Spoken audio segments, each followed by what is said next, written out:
What's up, y'all? It's your boy Jason here at the Cow Park Bros, coming to you today with I know y'all been asking for another Cow Park Bros monologue featured by me again, once again. And just so you guys don't know, the Cow Park Bro monologue is kind of just in the name. You get one of the Cow Park Bros, either myself or Terrence. We're gonna get on, make a video about something that's on our mind, something we want to talk about, that we don't necessarily need or want the other host chiming in on. So there's a few of them out there already. Make sure you go to Cow Park Bros on social media, Facebook, Instagram, YouTube. They're definitely there. But here's the next one in the chain. Okay. So what am I going to be monologuing about today? Well, as you know, today's April the 15th. And I'm not here to talk about taxes, even though they moved the deadline for that, a few days later. But April 15th, as a baseball fan, you should definitely know what the date means. If you are a true baseball fan, April 15th means it's Jackie Robinson Day. Yes. Now, some of you who may be listening may not be aware of who Jackie Robinson is. I can let you know a little bit.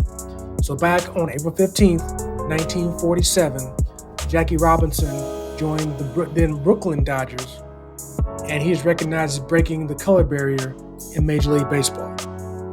So as you can imagine, as questionable as things can be right now when it comes to racial issues, obviously 1947 was a way different time, right?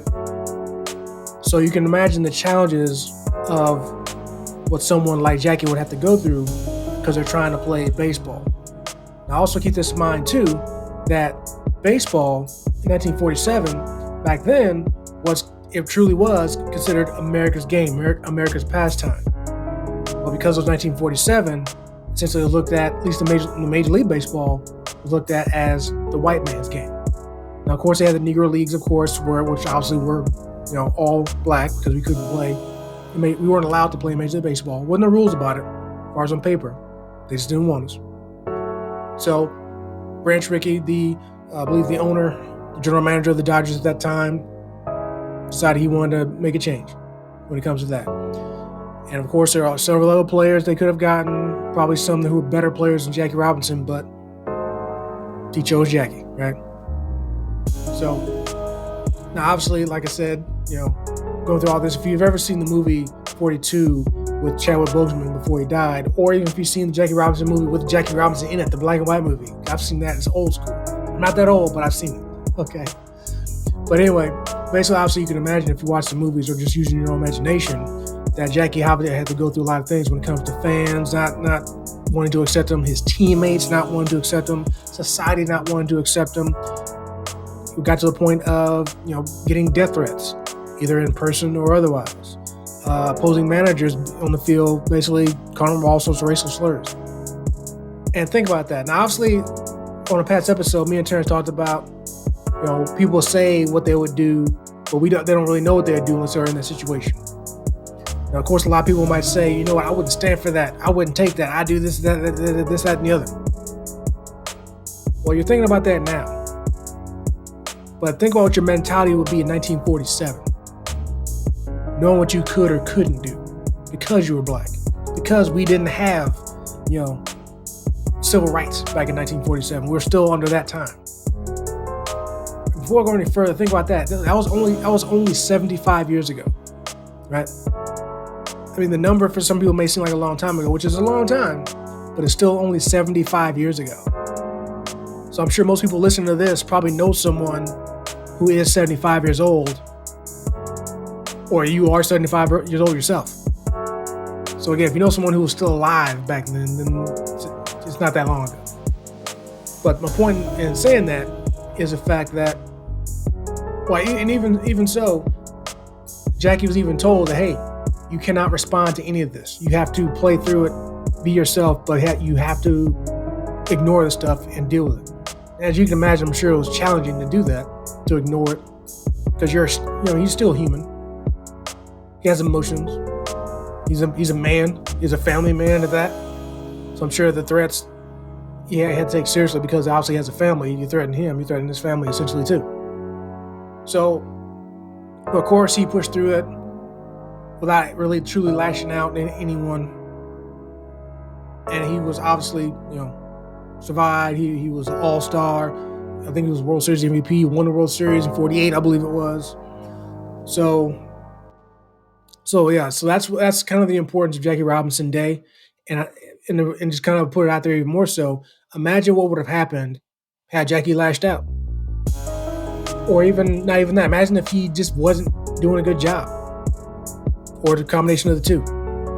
How much longer would it have been before anybody else who was black would have been given the chance? Now, yes, there are other players close to Jackie as far as timeline-wise, broke the color barrier. I shouldn't say broke the color barrier. Basically, they came into the major leagues also being black. My brother, huge now Guardians fan. Back then, Larry Doby.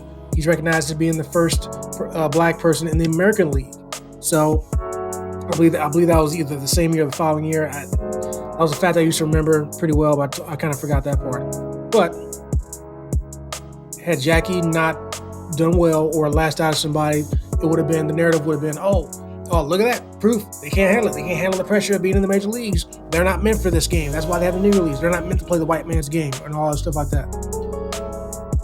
So, again, that's the importance of Jackie Robinson because of what he went through. And obviously I can't get in his mindset, but I have to imagine that he went through all that stuff knowing that it's important for all the black people that are coming up behind him. Because if he failed, no matter what the reason, that failure would have been put on any other potential black person coming in the major leagues, at least within those next few years. So, if Jackie had failed, would the next person have to wait another 10 years, another 20 years to try to get another attempt? I would hope not. I hope it wouldn't take till 1967 till somebody got in the major leagues who was black. Hope not. But we don't know. And obviously, as someone who loves baseball myself and grew up playing baseball, you can't stop and help to recognize the fact that the importance was there.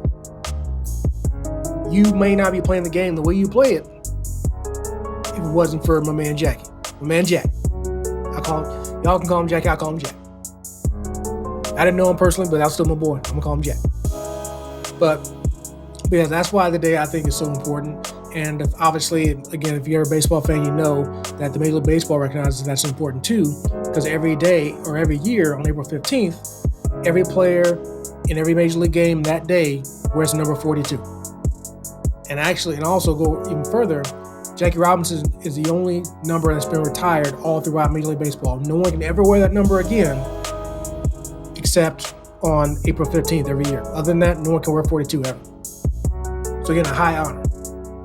If you guys follow me personally on my personal social media, then you know that what I put out there today was that Jackie Robinson, in my opinion, obviously, it's opinion, but I challenge anybody to disagree with me and come up with something better.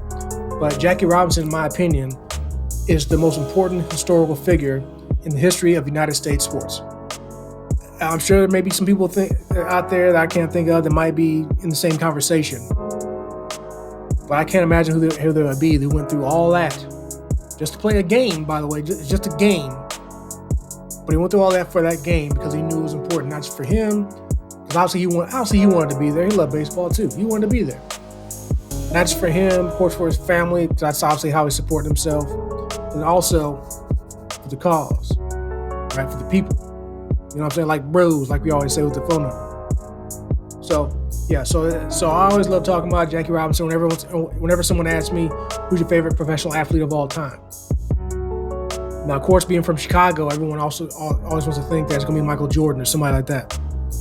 Or as a baseball fan, as a White Sox fan, I might think Frank Thomas. He's a strong number 2. But Jackie has to be number 1 because I might not even be a fan of baseball had he failed. I might not have been playing baseball. The influence may not have been there for me because certain other individuals may not have played themselves. Like I said, I grew up as a White Sox fan watching Frank Thomas. He was my favorite player. My favorite White Sox of all time. Easily. But how things would have been different as far as his influence to play baseball had Jackie not done what he done.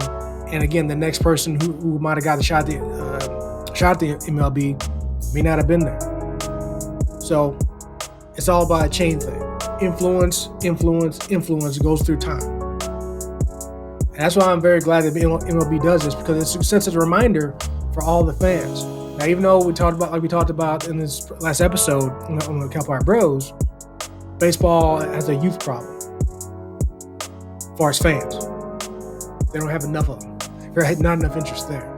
But that way, the ones who are fans can be reminded of the past, people, the legends, the greatness, things that are important people in the history of the game of baseball.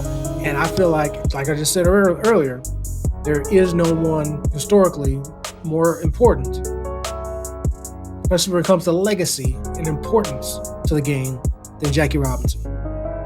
I definitely, if you haven't seen the movie, 42, again, 42, it's about Jackie Robinson, and Jackie Robinson is played by Chadwick Boseman, the late Chadwick Boseman, the one who played Black Panther. It's a very good movie. Of course, it's one of my favorites for obvious reasons, but it's actually a really good movie. It tells a really good story. Again, because I actually seen, like I said before, the black and white Jackie Robinson movie that actually starred the actual Jackie Robinson. If you can go on the internet and find that, definitely check that out. It's really interesting to see Jackie acting as himself in a movie. And I'll have to look up and see what year that movie came out, because he looked still pretty young, right? I know they say black don't crack, but he's still pretty young. But yeah, so definitely had to get on here and just kind of say some things about Jackie Robinson now that I have this platform of the Cal Park Bros to kind of say some things. Of course, I've always made posts on social media before when it comes to cover photos, profile pics, stuff like that, and again, making statements like I just mentioned earlier. So, but like I said, I have the platform now, so I feel like this would be a perfect topic for the next Cal Park Bros monologues. So hopefully you guys enjoy what I have to say. Of course, make sure you like this video, click subscribe, follow us, leave a comment, let me know what your thoughts are about Jackie Robinson. Let me know what you think about anything else. That's fine. But no matter what, make sure you remember this. When it comes to all things Cal Park Bros, make sure you like us, love us, share us, and follow us. Because if you like us, why wouldn't you?